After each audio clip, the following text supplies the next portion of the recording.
環球片場呈現《未來戰士》第9集之問答比賽。咦？究竟問答比賽同未來戰士有乜關係？睇落你咪知咯。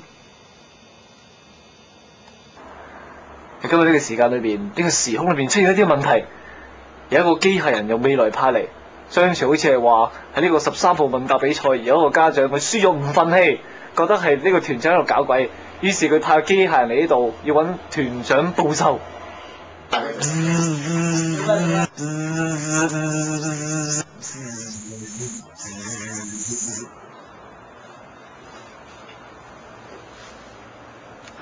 searching 目標，郭世文喺邊度 ？searching。唉，舒服晒。目標發現，趙秀娟機械人開始攻擊。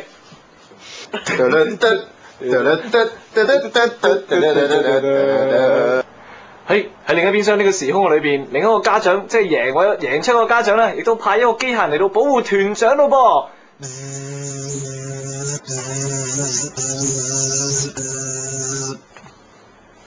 噃。哇，好靚仔啊！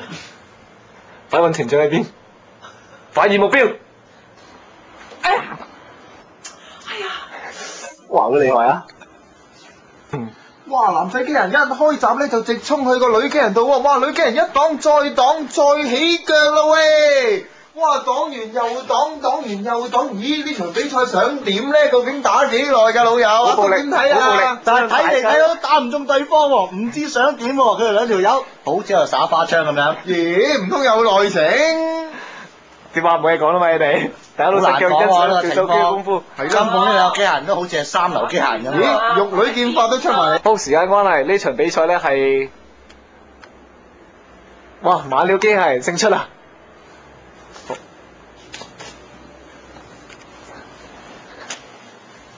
團長報時啦，記住下個禮拜準時出現啦。